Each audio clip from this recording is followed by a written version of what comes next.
Ukraine युद्धको मैदान बनेको छ। युक्रेनका जनता देश छोडेर लाखौंको संख्यामा त्यहाँका जनता भाग्न विवश भएका छन्। अमेरिकाले उकास्दै युद्धलाई भड्कायो। अन्ततः युद्धलाई भड्काएर अमेरिकाले त्यहाँबाट हात झिक्यो। आज युक्रेनी जनताहरू लाखौंको संख्यामा युक्रेन छोडेर भाग्न विवश भए। युक्रेन ध्वस्त भयो, खरानी भइरहेको छ। युक्रेनका जनता मारिएका छन्, सडकमा लासहरू सडिरहेका छन्। अहिलेको अवस्थामा अझै युद्धमा आगो बाल्ने, युद्धमा आगोमा पेट्रोल खन्याउने काम अमेरिकाले गर्दैछ। अमेरिकाको नेतृत्वमा नेटो सेना युक्रेनमा प्रवेश गरिरहेको छ। नेटो सेनाले थप युद्धलाई भड्काउने निश्चित छ। रुसतर्फ पनि त्यो मानव संहार सुरु हुनेछ। यसले फेरि विश्वयुद्धको वातावरण सृजना गरिरहेको छ।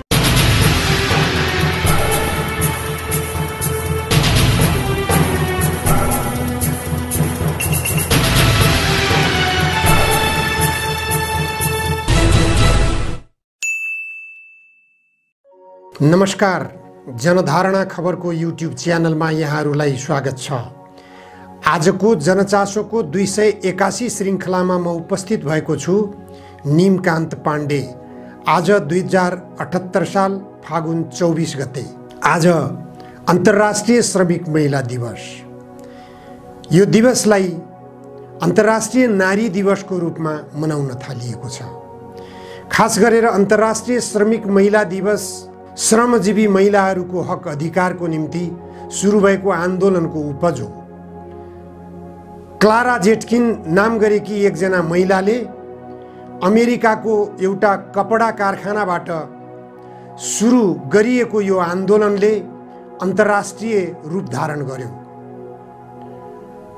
8 घण्टा काम र काम अनुसारको दाम। अन्तर्राष्ट्रिय श्रमिक महिलाहरूको आवाज एउटा कपडा कारखानाबाट सुरु भएको भन्ने कुरा सुन्दा आश्चर्य लाग्छ। आज पनि महिलाहरूको, खास गरेर श्रमिक महिलाहरूको यो माग पुरा भएको छैन। यो मागको निम्ति आवाज उठाउँदै आएका महिलाहरू अन्ततः गएर पुँजीवादी महिलाका रूपमा रूपान्तरित हुँदै गएका छन् र उनीहरू अन्ततः पुँजीवादको खेलौनाको रूपमा प्रयोग भइरहेका छन्। क्लारा जेटकिनले थालनी गरेको आन्दोलनले अन्तर्राष्ट्रिय रूप धारण गर्दै सन् 1911 मा मात्र यो अन्तर्राष्ट्रिय दिवसको रूपमा अन्तर्राष्ट्रिय श्रमिक महिला दिवस मनाउन थालिएको हो। क्लारा जेटकिन यस मानेमा अन्तर्राष्ट्रिय श्रमिक महिला दिवसको सवालमा चर्चाको शिखरमा छिन् र उनी सम्मानित छिन्। क्लारा जेटकिनले आफ्नो सङ्घर्षकै क्रममा गरेको एउटा भाषण निकै चर्चित छ अहिले पनि। आज म उनी क्लारा जेटकिनले गरेको भाषण, चर्चित भाषण पढ्ने अनुमति चाहन्छु। श्रमिक महिलाहरू, तपाईहरूका श्रीमानहरू खै, तपाईहरूका छोराहरू खै। विगत 8 महिनादेखि उनीहरू युद्ध मोर्चामा छन्। उनीहरू आफ्नो जागिर र घरबाट खेदिएका छन्। किशोरहरू आफ्ना बुवा आमाका भरोसा तथा आशाका केन्द्रहरू, अधवैँसे मानिसहरू, कपाल पाकेकाहरू, परिवारको पालन पोषण गर्नेहरू, ती सबै सैनिक वर्दी पहिरेर सुरुङहरूमा निरस जीवन बिताइरहेका छन् र कडा परिश्रमद्वारा निर्मित हरेक वस्तुलाई ध्वंस गर्ने आदेश पालन गर्न विवश छन्। लाखौं लाख मानिसहरू आम चिहानमा निधाइरहेका छन्। सयौं हजारौं मानिसहरू सैनिक अस्पतालमा हात खुट्टा भाँचिएर या शरीर अङ्ग भङ्ग भएर, अन्धा भएर, क्षत विक्षत मस्तिष्क तथा महामारीबाट आक्रान्त या शक्तिहीन अवस्थामा लडिरहेका छन्।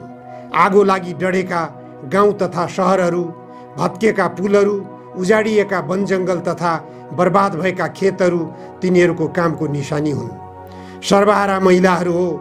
कसैले तपाईलाई भनेको होला कि तपाईका श्रीमान तथा छोराहरू आफ्ना कमजोर श्रीमती र बच्चाहरूको रक्षा गर्न र घर परिवारको पहरेदारी गर्न लडाईँमा गएका हुन् भनेर।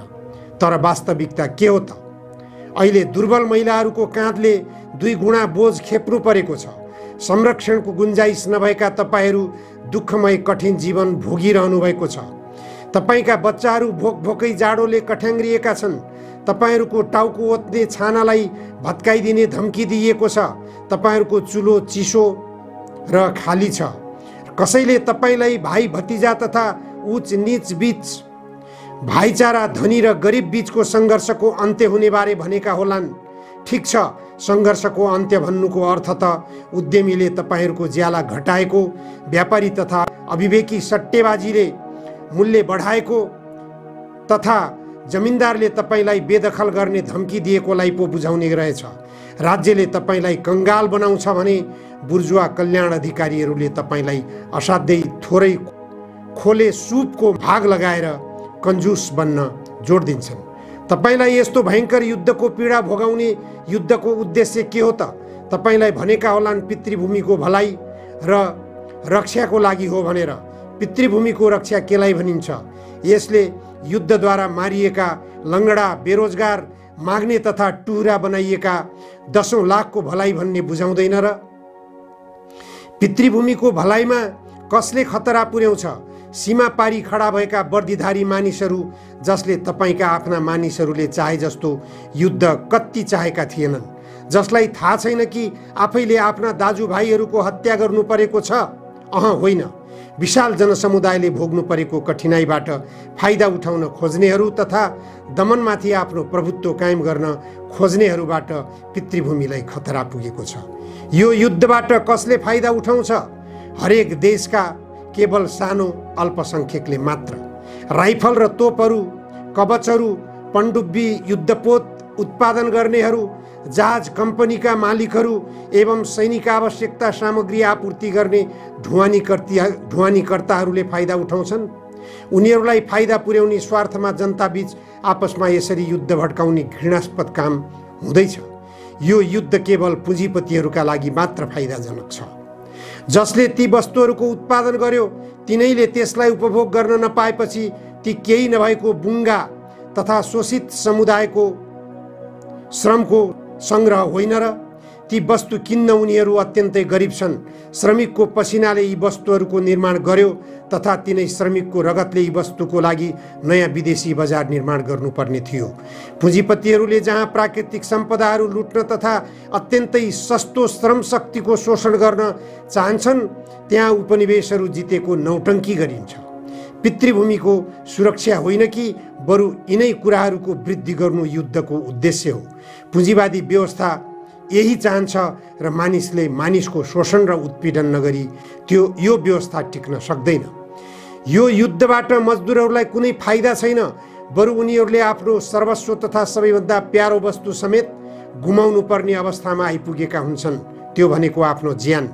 श्रमिकका श्रीमतीहरू महिला मजदुरहरू हो। द्वन्द्वरत देशका पुरुषहरूको मुखमा तालचा लगाइएको छ। युद्धले तिनको बुद्धि भुटिदिएको छ, तिनको इच्छालाई स्तम्भित तुल्याइदिएको छ र तिनको अन्तर हृदयलाई कुरूप पारिएको छ। तर तपाईँ महिलाहरूले मोर्चामा रहेका आफ्ना प्रियजनको चिन्ताले ग्रस्त हुँदाहुँदै अझ ठगिनु र कष्ट समेत सहनु परेको छ भने आफ्नो शान्तिको चाहना तथा युद्धको विरोधी भावना व्यक्त गर्न के पर्खिरहनु भएको छ? तपाईहरू के कुरामा हिचकिचाइरहनु भएको छ? अहिलेसम्म त तपाईहरू आफ्ना प्रियजनहरूका लागि धैर्य बन्नुभयो। अब भने तपाईहरूको आफ्ना पति र छोराहरूको लागि केही गर्नै पर्छ। हत्या अति नै भयो, हत्याको श्रृङ्खला अति नै भयो। यो भनाइ धेरैको मुखबाट निस्किएको छ। लाखौं लाख महिलाहरूले यो कुरा उठाएका छन्। ती सुरुङहरूमा यो प्रतिध्वनित भइरहेको छ जहाँ जनताका छोराहरूको विवेक यो हत्या विरुद्ध उत्तेजित भएको छ। जनताका महिला श्रमिकहरू यी कठिन दिनहरूमा जर्मनी, बेलायत, फ्रान्स तथा रुसका समाजवादी महिलाहरू एकत्रित भएका छन्। तपाईका कठिनाई र पीडाहरूबाट तिनको हृदय विचलित भएको छ। उनीहरूले तपाईहरूलाई आफ्नै र आफ्ना प्रियजनहरूको लागि शान्तिको काम गर्न अनुरोध गरिरहनु भएको छ। जसरी तपाईहरूको सोच लडाईका मैदानहरू नाग्दै आपसमा मिलेको छ, त्यसरी नै सबै देशबाट तपाईहरू पनि शान्तिको आवाज उठाउन एकत्रित हुनुपर्छ। विश्वयुद्धले तपाईहरूबाट असाध्यै ठुलो बलिदानको माग गरेको छ। तपाईले दुःख कष्ट सहेर हुर्काउनु भएका छोराहरू, कठिन सङ्घर्षका तपाईहरू साथ दिएका श्रीमानहरू तपाईहरूबाट खोसिएका छन्। यी बलिदानको तुलनामा अन्य सबै बलिदानहरू तुच्छ र निरर्थक देखिन्छ।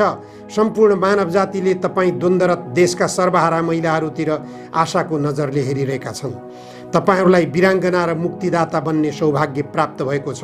एउटै इच्छा, एउटै कर्ममा जुट्नुहोस्। तपाईहरूका श्रीमान र छोराहरूले अहिलेसम्म भन्न नसकेका कुरालाई लाखौं लाख स्वरहरूमा एकैचोटि भन्नुहोस्। सबै देशका श्रमिक जनताहरू भाइ भाइ हुन्। ऐक्यबद्ध जनताको शक्तिले मात्र हत्यालाई रोक्न सक्छ। समाजवादले मात्र मानव जातिको भावी शान्ति सुनिश्चित गराउन सक्छ। हुने खाने वर्गको धन तथा शक्तिको लागि जनमहायज्ञको बलि चढाउने पुँजीवाद मुर्दाबाद, युद्ध मुर्दाबाद, समाजवादतर्फ अघि बढौँ। अहिले रुस र युक्रेनको बीचमा चलिरहेको युद्धले क्लारा जेटकिनले त्यो अवस्थामा गरेको यो भाषणबाट पनि केही सङ्केत गर्छ। अहिलेको रुस र युक्रेन बीचको युद्धमा जुन ढङ्गले जनता मरिरहेका छन्, वर्दीधारी सैनिकहरू मरिरहेका छन्, उनका परिवारहरूमा एउटा आतंकको वातावरण सिर्जना भएको छ। यो अवस्थाले क्लारा जेटकिनले त्यो बेला बोलेको भाषण अहिले सान्दर्भिक हुन जान्छ।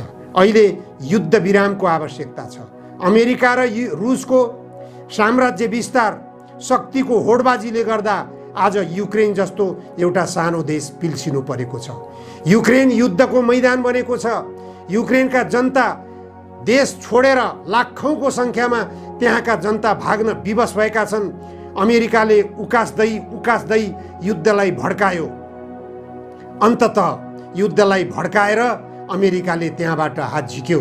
आज युक्रेनी जनताहरू लाखौंको संख्यामा युक्रेन छोडेर भाग्न विवश भए। युक्रेन ध्वस्त भयो, खरानी भइरहेको छ।